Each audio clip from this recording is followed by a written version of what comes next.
Analizar un poco la situación, analizar este discurso que ha dado el presidente Daniel Noboa, como decíamos, muy conciliador, hablando que la juventud, que muchos le critican a él, es justamente su fuerza. Y vamos a empezar con nuestra entrevista del día de hoy. Nos acompaña Alberto Acosta para hablar de lo que estamos viviendo hoy día los ecuatorianos. ¿Cómo está, economista? Muy buenas tardes, gracias por acompañarnos. Un día importante, no solo por el hecho de que hoy se genera la acción, digamos, la ceremonia solemne del traspaso de mando, sino también por la expectativa enorme que tenemos los ecuatorianos frente a estos 17 meses en los que gobernará Daniel Noboa, economista.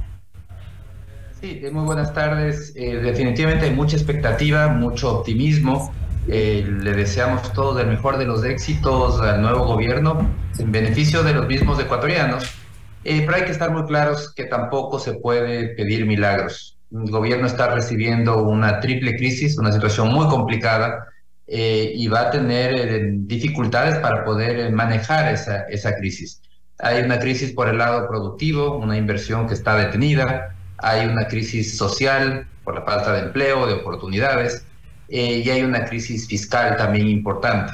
Entonces será un gobierno que tendrá desafíos importantes que enfrentar. Tenemos justamente de última hora, economista, que ya se ha designado al nuevo ministro de Economía y Finanzas. Es el cuencano Juan Carlos Vega Malo, el nuevo ministro de 51 años, que cuenta con un perfil de altos estudios en el exterior y también una amplia trayectoria empresarial. En su gestión deberá enfrentar, pues, lo que decíamos, economista, la difícil crisis que nos deja el gobierno anterior y también lo que vivimos antes del gobierno de Guillermo Lasso. Economista, ¿conoce a Juan Carlos Vega Malo? No lo conozco. Le deseo el mayor de los éxitos. Esperemos que esta designación genere confianza también en los inversionistas. Su labor va a ser generar confianza del programa económico, tener claridad en ese programa económico y permanentemente convencer a la población local e internacionalmente de que este programa va a mejorar la situación del país y la situación fiscal en particular. Eso es lo que no se logró con la designación anterior. La visita a Washington y a Nueva York, a inversionistas y a multilaterales, dejó más interrogantes que respuestas. Esperemos que con esta designación se solucione ese problema y que tenga esa capacidad de poder dar esa seguridad y esa confianza en el programa económico que se quiere aplicar. Economista, nada más para información de nuestros oyentes, pues el nuevo ministro de Economía, Juan Carlos Vega Malo, del gobierno de Daniel Noboa Sin, cuenta con una maestría en la Universidad de Cornell y otra de Economía Aplicada y Gerencia. Además, ostenta un diplomado en Ingeniería Financiera del Tecnológico de Monterrey. También ha sido consultor senior en asesoría en finanzas corporativas, fusiones y adquisiciones, estudios en factibilidad de proyectos de inversión, cadenas de valor de café, cacao, quinoa y forestales. Esa es un poco la trayectoria profesional del nuevo ministro de Economía y Finanzas. Economista Acosta, ¿cuál podría ser el alcance de un gobierno express, digamos, en medio de lo que usted acaba de mencionar, de una tremenda crisis que queda el país? Bueno, hay que estar muy claros que no puede hacer todo, que el programa de gobierno planteado es muy ambicioso, pero que no hay tiempo para ejecutarlo. Entonces el gobierno debería enfocarse en 3 temas muy puntuales. El primero es impulsar la inversión productiva.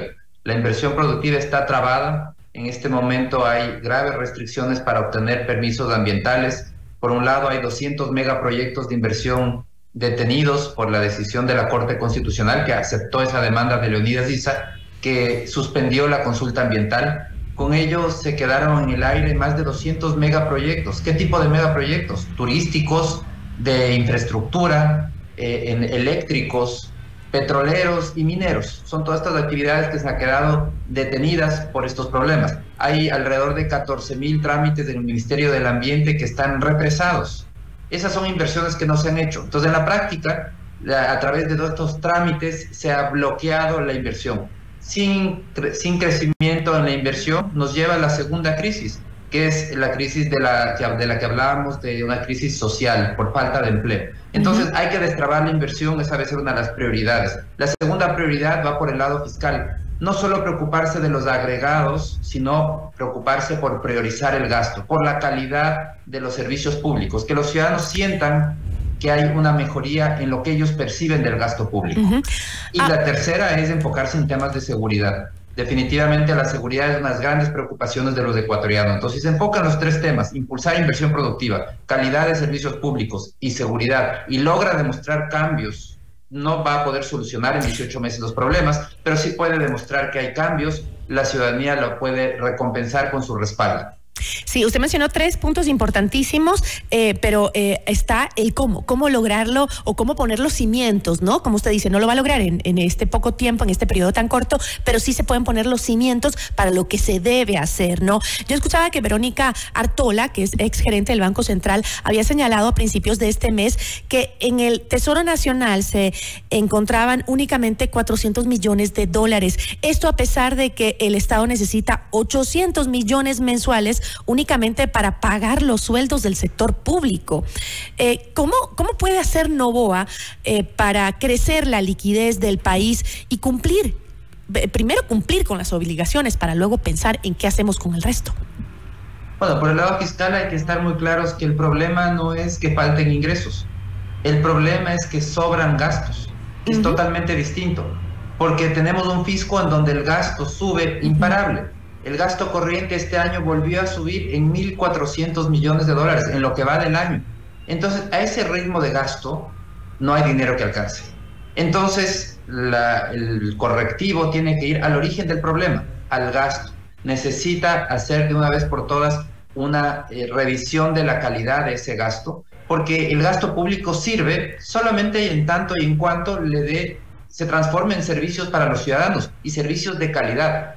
Pero la realidad es que tenemos un gasto que sigue subiendo imparable y los servicios públicos se deterioran al mismo tiempo. ¿Cómo es eso posible? Lo que sucede es que hay un gasto muy grande de mala calidad. Entonces, el desafío del gobierno por achicar el tamaño del Estado va por el lado de reducir el gasto que no agrega valor al ciudadano, y de priorizar el gasto, el que sí agrega valor, aumentarlo. Salud, educación, seguridad, eso le agrega valor al ciudadano. Sí. Todo lo demás tiene que ser reducido o eliminado. Pero esa reducción implica también el sacar gente del sector público, y eso también ahonda la crisis del desempleo, ¿no?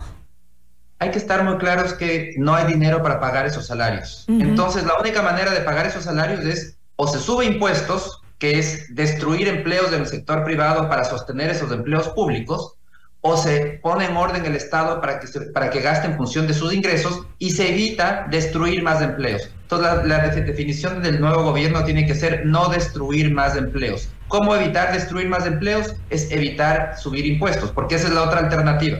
Sí, para pagar esos y tratar de defender esos empleos innecesarios en actividades inútiles que no le agregan valor al ciudadano, pero por tratar de defender esos empleos hay que destruir empleos del sector privado que sí son empleos productivos, que sí agregan valor a la sociedad. Se está tomando una decisión equivocada.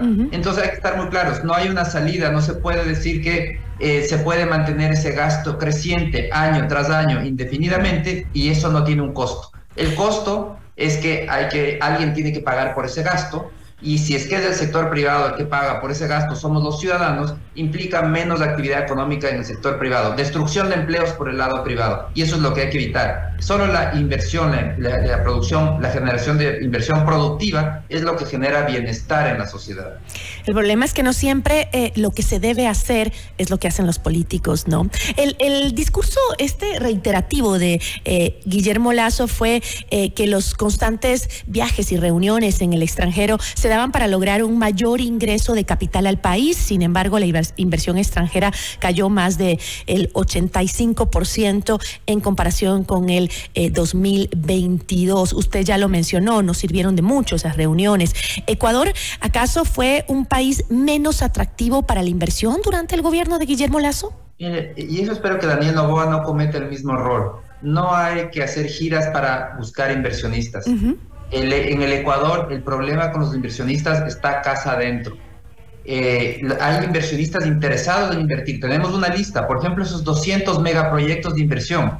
Son inversiones que se han hecho ya, cientos de millones de dólares invertidos que están en proceso, pero que no logran concretar sus inversiones. ¿Por qué? Por los trámites internos. Bloqueamos internamente. Entonces hacemos muy mal haciendo giras internacionales para decirles a los inversionistas, vengan al país, para que cuando nos hacen caso y vienen al país, se topan con la pared de la tramitología, con que no les permitimos invertir. Entonces lo que tiene que hacer Daniel Noboa, si es que quiere más inversión, es destrabar esa inversión localmente, en esos trámites burocráticos imposibles, en esos ministerios donde duermen las decisiones de inversión, duermen el sueño de los justos. Ahí es donde tiene que haber la gestión. Si es que logra destrabar la inversión, va a ver cómo inmediatamente se van a concretar esas inversiones, porque hay inversionistas que ya están en el país. No tenemos que irlos a buscar afuera, están aquí, están esperando, están en fila, están en cola que les aprueben 200 megaproyectos de inversión en cola para hacer una consulta ambiental, 14,000 inversiones de distinto nivel, de distinto tamaño, esperando una licencia ambiental. Entonces hay inversionistas interesados en el país. Lo que no hay es unos trámites eficientes para que esas inversiones se concreten.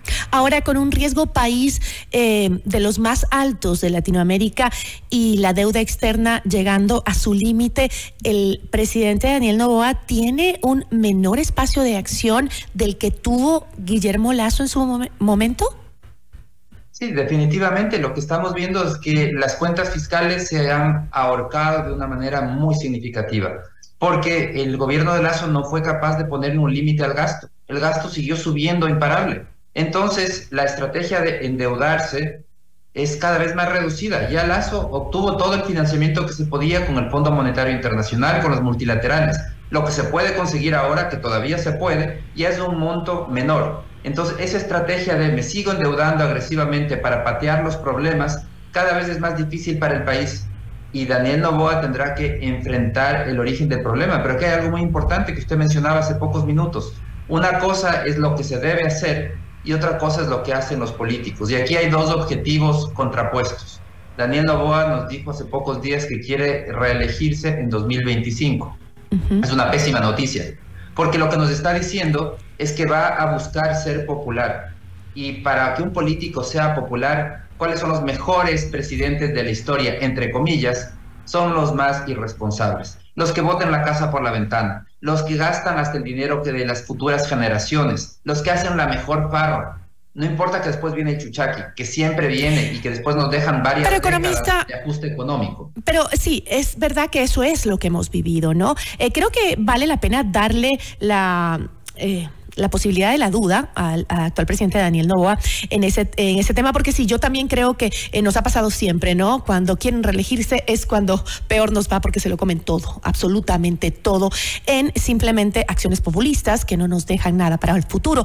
Pero también hay temas en los que creo que si es que se logra hacer un cambio, por más mínimo que sea, o sentar las bases y que los ciudadanos lo sientan, podría servir como un apoyo. Por ejemplo, el tema de la seguridad, ¿no? Que ahí también hay que invertir muchísimo. Pero sentar las bases para la seguridad creo que es un buen anuncio publicitario para el 2025.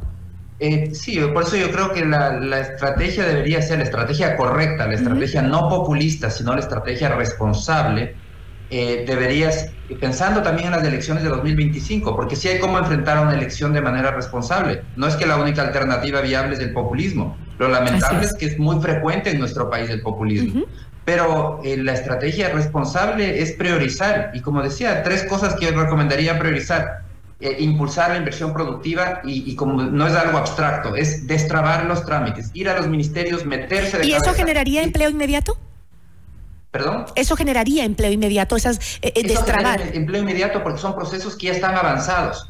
Permite concretar esas inversiones que muchas de esas, de todo nivel, desde muy pequeñas hasta muy grandes, todas las que requieren esos 14,000 permisos ambientales trabados, ahí destrabarlos. Esas mega inversiones que están trabadas, que están avanzando, pero que se quedaron trabadas en la consulta ambiental, concluir esos temas. Entonces, destrabar esa inversión productiva, darle calidad a los servicios públicos, es decir, enfocarse en una estrategia de calidad, en donde además el componente político es básico. Daniel Noboa debería hacer una campaña, todo un programa de calidad en los servicios públicos que incluya visitas personales. Él personalmente debería ir cada semana de manera aleatoria a visitar un hospital público, una escuela pública, una universidad. Que no le pase lo que le pasó al gobierno de Guillermo Lasso, que nomás se sentaba en Carondelet diciendo ya están abastecidos los hospitales del país con un 90, 80%, pero tú ibas al hospital y no te daban ni un paracetamol, ¿no? Es decir, usted no sabe lo que se vive ahí. Ese es el error que no puede cometer Daniel Noboa, es subirse al sillón de Carondelet y no bajar de ahí. No necesitamos, y la población no quiere un presidente que esté sentado ahí o que esté en giras internacionales que no sirven para nada. Lo que necesita es un presidente que comparta las preocupaciones que tiene la población, es decir, que visite los lugares donde los ciudadanos van. Y lo que le cambia la vida al ciudadano del gasto público son los servicios públicos y tienen que ser de calidad. Y lo que sucede es que muy probablemente lo más seguro es que Daniel Noboa no se hace atender en el IES, entonces no sabe cómo es ese tratamiento o ese servicio, no fue a una escuela pública, eso también lo sabemos, no fue a una universidad pública. Sí, pero no es necesario. Con que vaya y conozca la realidad, yo creo que tiene un panorama clarísimo de lo que está pasando. Por supuesto, por eso es que es tan importante que como no tiene una experiencia de primera mano, tiene que ir ahora como presidente y tiene que demostrar que se interesa por la calidad de los servicios. Entonces yo creo que podría demostrar y hacer una campaña incluyendo una comunicación importante para que la gente se dé cuenta que la prioridad de Daniel Noboa es la misma prioridad de los ciudadanos. Servicios públicos de calidad. Y el tercer tema, evidentemente, que es seguridad. Donde no solamente que aquí hay recomendaciones desde el lado de los expertos de seguridad, que no es mi tema, es de recomendaciones en temas de cómo enfrentar a la delincuencia, sino que también hay que hacer una gestión desde el lado económico, que sí es mi tema. Entonces creo que hay que atacar los intereses económicos de estos grupos de narcotráfico y de los irregulares. Algunas ideas muy brevemente. Por ejemplo, colocar de manera inmediata escáneres en todos los puertos del país, en todos los puntos de salida, pero que estos escáneres sean monitoreados por una empresa privada en el exterior.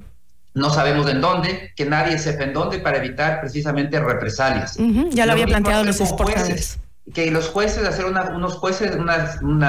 cuerpo de jueces especiales que puedan estar ubicados, vivir en el exterior, que trabajen remotamente y que nadie sepa dónde están, también para evitar represalias, y colocar radares a nivel nacional, en todo el territorio nacional. Esos son temas como muy puntuales, que se pueden hacer de manera rápida, que no involucran inversiones gigantescas y que podrían dar resultados en encarecer el paso de la droga por el país, porque ese es el origen. Lamentablemente el Ecuador es muy competitivo para exportar también droga. Y eso es lo que tenemos que eliminar. Hay que elevar los costos de transacción, que no sea competitivo enviar la droga por el país. Y de esa manera veremos cómo también todo este problema de la violencia irá reduciéndose. Pero también los hay intereses económicos también desaparecen. No sé si usted escuchó el discurso que dio recién Bukele respecto a los resultados que ha tenido su gobierno y lo que le decían muchos expertos económicos en el exterior, que decían esa economía que generan las mafias, esa economía que genera el narcotráfico, también entra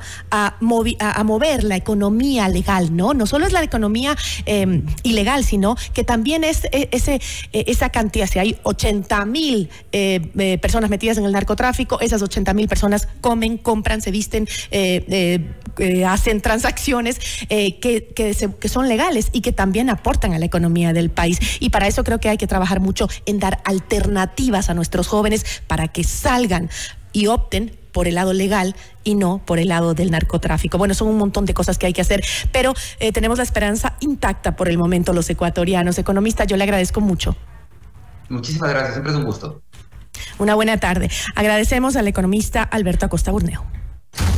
Esta es una cobertura especial de FM Mundo y Notimundo.